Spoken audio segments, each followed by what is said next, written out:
Nepodnošljivi dani. Mi se ne volimo, nego se samo podnosimo.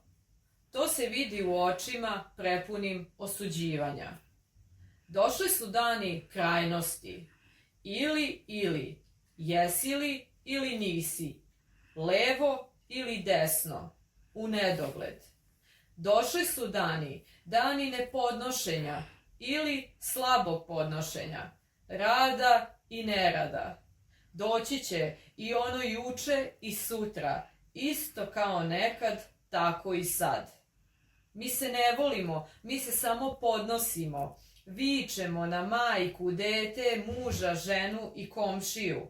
Nismo i kada jesmo, nervozni, nestrpljivi, nepodnošljivi, a zapravo nam je samo potreban jedan snažan zagrljaj. Mala staklena čaša.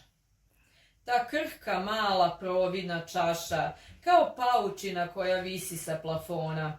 Uzet ću metlu da joj presudim i zgnječim 5. pauka po redu. Jer od paučine do ormara ima tako malo, kao od jedne do druge male čaše za rakiju u koju bih se sakrila od svekolikog zla na svetu.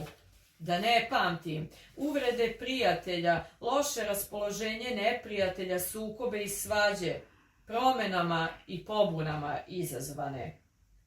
Sakriću se u tu malu staklenu čašu. Prvo ću ući jednom nogom, pa drugom.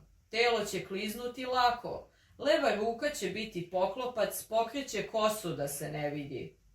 Kada napokon budem sakrivena, dok me zaista neko ne razbije u param parčad.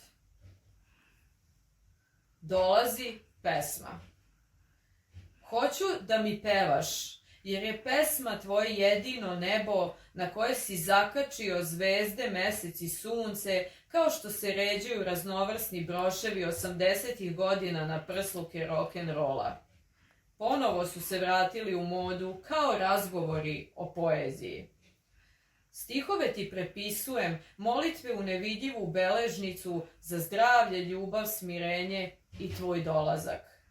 Nije sreća na fotografiju u mobilnom telefonu. Sreća je dodir dve misli, duboke i krhke, onako kako samo mi znamo da mislimo, sakriveni i ušuškani u san. Želim da mi tvoj pogled bude jedina haljina, hodaću naga i neće me biti stid, jer sigurnost je luksuz i znak da ti verujem. Zato dozvolit ću večnosti da kaže poslednju reč o spajanju dve pesme, jer pesma je najlepša kada peva u duetu i nikako drugačije.